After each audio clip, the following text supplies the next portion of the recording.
Hi friends, मी doctor Neha Dongaonkar, मी डर्मॅटॉलॉजिस्ट आहे। आजचा आपला विषय आहे की जर खूप पातळ केस झाले तर त्याची काळजी कशी घ्यायची। थिनिंग ऑफ हेअर आता खूप जास्त प्रमाणात दिसून येतं आणि मला असं वाटतं आता त्याला सुद्धा कुठलाही एज राहिलेला नाही। म्हणजे 20-20तली मुलं मुली पण म्हणतात आमचे केस गळतात, 30-40 मधल्या पण लेडीज आणि जेंट्स म्हणतात आमचे केस गळतात।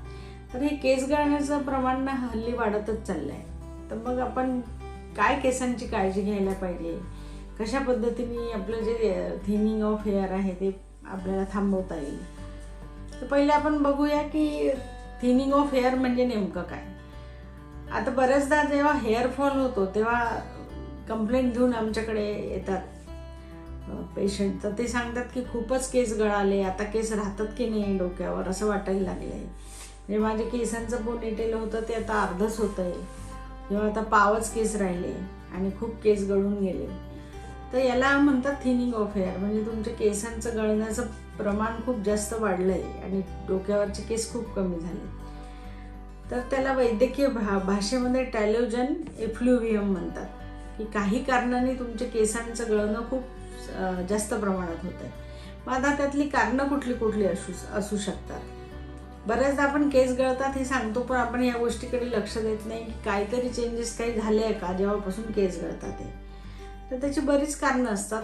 सगळ्यात पहिले तर डॅन्ड्रफ हा खूप कॉमन आहे। मग तो फंगल इन्फेक्शन आहे का किंवा मग एखादा सिरियस स्किन डिसीज आहे तर तो तुमच्या चेहऱ्यावर स्काल्पमध्ये काही पॅचेस आहेत आणि त्याच्यामुळे केस गळतात ते पण बघणं आवश्यक आहे। आणि जर हिस्ट्री घ्यायची म्हटलं तर तुम्ही आम्ही जे विचारतो त्या पद्धतीने स्वतःला चेक करू शकता।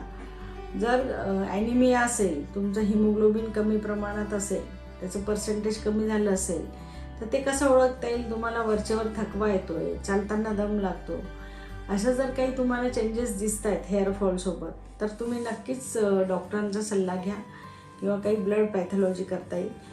मग ॲनिमिया हे एक कारण असतं, तर ॲनिमियामुळे पण केस गळतात। त्याच्यानंतर दुसरं असतं की काही हार्मोनिक इम्बॅलन्स आहे का। तर तरुण मुलींमध्ये PCOD आणि थोडंसं एज असलेल्या म्हणजे आफ्टर 30च्या लेडीज असतात त्यांच्यामध्ये थायरॉइड, या दोन गोष्टी अतिशय कॉमन आहे, याच्यामुळे पण केस गळतात। मग तुमच्या शरीरात काय हार्मोनिक इम्बॅलन्स झालं आहे, बाकीचे दुसरे काही सिम्पटम्स आहे का ते चेक करणं पण गरजेचं असतं। त्याच्यासोबत एक सिम्पटम असतं केस गळणे। मग केस गळणे थांबवणं खूप आवश्यक असतं, कारण केस गळणे म्हणजे तुमच्या ब्युटीचा प्रश्न आला। मग केस गळण्यासाठी ह्या सगळ्या तुमच्या प्रोफाईल चेक केल्यानंतर जर त्याच्यामध्ये काही हार्मोनिक इम्बॅलन्स आहे, इनसफिशियंट आहे हार्मोनचं, तर मग ते बघून त्याच्यावर उपचार करणं गरजेचं आहे आणि सोबत केसांची काळजी घेणंही तितकंच गरजेचं आहे। आता तिसरा महत्त्वाचा मुद्दा आहे की जो तुम्ही स्वतः लक्ष देऊन त्याच्यावर वर्क करता येईल आपल्याला, ते म्हणजे न्यूट्रिशनल इन्सफिशियन्सी, म्हणजे तुमच्या शरीरामध्ये काही न्यूट्रिशन कमी पडतात आहे। आता केस हे प्रोटीनपासून बनलेले असतात, तर मग तुमच्या आहारामध्ये प्रोटीनची कमतरता आहे का, तुम्ही प्रोटीन कमी घेताय का, तर तसं जर असेल तरी तुमचे केस गळू शकतात। तर न्यूट्रिशनल सप्लिमेंटमध्ये तुम्हाला सप्लिमेंट पण घेता येतात, पण त्याच्यासाठी तुम्हाला प्रोटीन डाएट वाढवता येईल।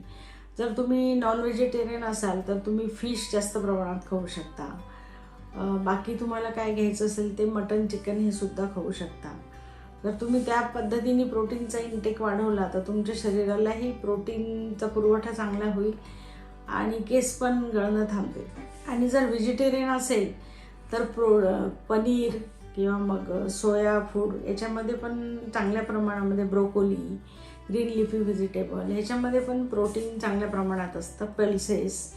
तर ह्या पद्धतीचं जर तुम्ही डाएट वाढवलं तर त्याच्यामुळे सुद्धा तुम्हाला प्रोटीनचा इंटेक चांगल्या प्रमाणात मिळेल आणि काही अंशी आपल्याला केस गळण्यापासून सुटका होऊ शकते। पण तुम्ही जर मेडिसिन डर्मॅटॉलॉजिस्टचा सल्ला घेऊन कुठले मेडिसिन किंवा ट्रीटमेंट स्टार्ट केली तरी सुद्धा हा आहार त्याच्यासोबत घेणं खूप गरजेचं आहे। म्हणजे नुसतेच मेडिसिन खाऊन किंवा ट्रीटमेंट घेऊन त्या केसांना आपल्याला थिनिंगपासून वाचवता येत नाही, तर त्याच्यासोबत आहाराची पण जोड आवश्यक आहे। तर मग जर या पद्धतीने तुम्ही तुमचं प्रोटीन डाएट वाढवलं तर त्याने सुद्धा केसांना नक्कीच फायदा होतो। आता न्यूट्रिशनल सप्लिमेंटमध्ये तुम्हाला काय काय सप्लिमेंट घेणं आवश्यक आहे तर ते आपण बघूया. जनरली केसांसाठी आयर्न इनसफिशियन्सी असेल तर आयर्न, बायोटीन, अमायनो ॲसिड्स या पद्धतीचे सप्लिमेंट घ्यावे लागतात. जर ते सप्लिमेंटचा इंटेक सुरू केला तर तुमचे केस गळणं थांबू शकतं. आणि बऱ्याचदा लोकांना हा प्रश्न पडतो की केस तर गळाले, आता आपण परत येतील का खरंच, म्हणजे हेअर रिग्रोथ होईल का? तर त्याचं उत्तर होय असं आहे. खरोखर परत केस येतात. त्याच्यासोबत तुम्हाला डाएटकडे लक्ष द्यावे लागतं आणि ट्रीटमेंट पण करावी लागते. तर आता आपण सिम्पल रुटीन हेअर केअर काय करायची ती बघूया आणि नंतर कुठल्या कुठल्या ट्रीटमेंट याच्यासाठी घेतल्या जातात ते बघूया. आपल्याला केसांची काळजी घ्यायची असेल तर सगळ्यात महत्त्वाचं आहे की तुम्ही केस क्लीन कसे करता. मग हेअर क्लिनिंगसाठी तुम्ही कुठले शॅम्पू वापरता. तर शॅम्पू वापरताना शक्यतो सल्फर फ्री शॅम्पू वापरावा आणि सारखे शॅम्पू बदलू नये. जर तुमच्या केसांना एखादा शॅम्पू सूट झाला असेल तर त्याच शॅम्पूचा वापर करावा. जर डॅन्ड्रफ असेल तर किटो शॅम्पू पण तुम्ही वापरू शकता. किटो शॅम्पूमुळे डॅन्ड्रफ काही प्रमाणात कमी होईल. आणि बाकी रेग्युलर तुम्ही एकाच प्रकारचा शॅम्पू वापरायचा. केसांची काळजी घेणंही तेवढंच गरजेचं आहे. मग केसांना तुम्ही बाकी काही असे पॅक पण लावू शकता की ज्याने थिनिंग कमी होतं. आयुर्वेदानुसार जर तुम्हाला काही पॅक लावायचे असेल तर तुम्ही आवळा, माका, ब्राह्मी, शंखपुष्पी हे 4 प्रकारचे एक समान एक चमचा घेऊन त्याचा पॅक पण तुम्ही केसांना आठवड्यातून एकदा लावा. त्याने सुद्धा तुमच्या केसांचं टेक्स्चर चांगलं होईल आणि हेअरफॉल आपण काही प्रमाणात थांबवू शकतो. त्या व्यतिरिक्त तुम्हाला जर केसांच्या हेअरफॉल खूप जास्त प्रमाणात होत असेल तर सप्लिमेंट सुरू करून सोबत काही ट्रीटमेंट्स पण अवेलेबल असतात. प्रत्येक डर्मेटॉलॉजिस्टकडे ह्या ट्रीटमेंट अवेलेबल आहे. तर त्याच्यामध्ये हेअर प्रोटीन ट्रीटमेंट पण आहे, ती खूप चांगली आहे. त्याच्याने तुमच्या हेअर रूटलाच प्रोटीनचं इनपुट मिळतं आणि केस गळणं थांबतं. पण आता ह्या ट्रीटमेंट घेतल्या की एकच सेटिंग घेऊन भागत नाही. याच्या 6 सेटिंग, तुमचं जे केसांची सिव्हिअरिटी गळण्याची कशी आहे त्यानुसार या ट्रीटमेंटच्या सेटिंग ठरवल्या जातात.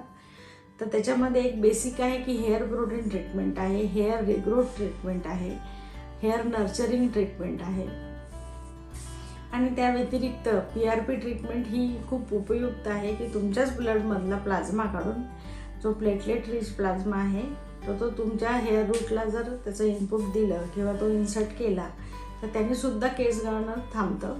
तर ह्या अशा अनेक प्रकारच्या ट्रीटमेंट्स अवेलेबल आहे. त्या तुम्ही घेऊन सुद्धा तुमच्या केसांचं आरोग्य चांगलं राखू शकता. पण पर्सनली मला असं वाटतं की तुम्ही डाएटमध्ये प्रोटीनचा इंटेक वाढवावा आणि अतिशय चांगलं डाएट घ्यावं. जर डाएट तुम्ही सुरू केल्या आणि सोबत ट्रीटमेंट घेतल्या तर 6 महिने ते 1 वर्षामध्ये तुमचे केस परत तुम्ही मिळवू शकता आणि तुमची ब्युटी तशीच टिकवू शकता. थँक्यू.